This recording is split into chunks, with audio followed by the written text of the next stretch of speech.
راځو دې ځای ته.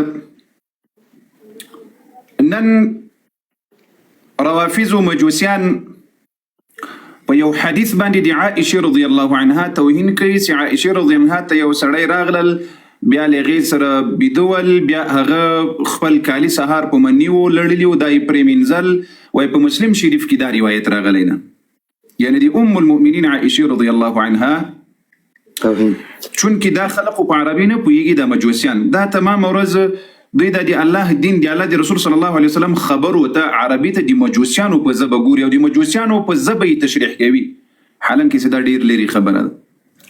اول به د دې روایت جواب چې دوی څومره د رسول الله صلی الله علیه وسلم د بیبیانو د ناموس توهین او سپکاوی کوي. ما درته ویل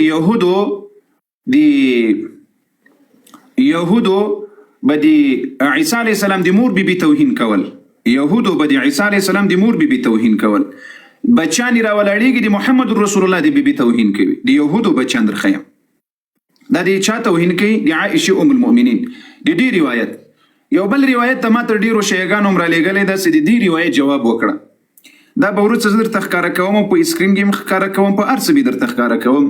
وای عمر رضی الله عنه په یو روایت کې چې مسلم را دغه راوړی ده، مسند امام احمد راوړی او ترمذی راوړی ده.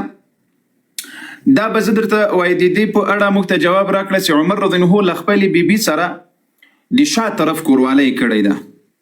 د شا طرف څه شي کړی؟ کورواله کړی. اے مسلمانانو تاسو راځي د دې خلقو دښمنی له اسلام سره نن به درته خیم، د دې خلقو دښمنی له قران سره نن به درته خیم، د دې خلقو دښمنی له محمد رسول الله صلی الله علیه وسلم سره چې څومره توهین او سپکاوی کوي. حالانکه داسې شي را سره مخامخ سي بچانو سره تاسو په کتاب کې نه وي، ته داسې سره مخ کې کوي چې هغه د ما په کتاب کې د تاور باندې سر نه خلاصيږي او لا اغنه په واضح الفاظ د تا په کتاب کې لواتت تجایز ویلې سوي دي او امام دی ورته ویل دي. اوس به درته خیمه خو کلی مسلمانانو د علی فرصه شرک لزکه ور لواره بیا فوټور باندې راغلل. د رسول الله صلی الله علیه وعلى اله وصحبه وسلم د عائشه رضی الله عنها دفاع نن وکړه، کلیګ ایمان او غیرت در پکې وي دا چې سمې وکړه او د دې شبهات د دې دروغ جواب د عائشه رضی الله عنها بچي ورکوي. د عائشه رضی الله عنها بچي به د روایت ټکی په ټکی درته خي، بیا به د عمر فاروق رضی الله عنه بچي. آیا سبحان الله په خپل کتابونو دروغ وایاست، د اهل سنت په کتابونو دروغ نور مو رسوا کوي، نور مو شرمنده کوي. دوه خبري. دریم خبر ابو مواد راغلی ده، وای د تاسو په کتابونو کې یو روایت راغلی ده چې یو صحابي راغلل، نو نبی علی السلام په یو لحاف کې یعنی په یو کمبله کې له یو بیبي مور سره ولا ناستو، نو یو پردی صحابي راغلل په دې کمبله کې ور سره پټ شول.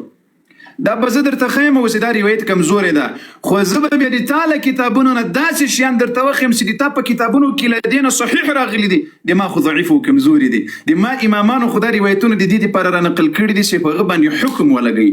اوس به ان شاء الله اول سر به بیا موږ راځو چې ورته لایف در سره نشر سي مسلم شریف کې چې عائشه رضی الله عنها، الله اکبر، عائشه رضی الله عنها وای نزله د عربي زبڅونه یو مبارکه زبده په دې هر مجوسی نه پوهیږي، په دې هر مشرک نه پوهیږي، په دې زبه باندې هر دی رسول الله دښمن دی، رسول الله د دین او د قران دښمن نه پوهیږي.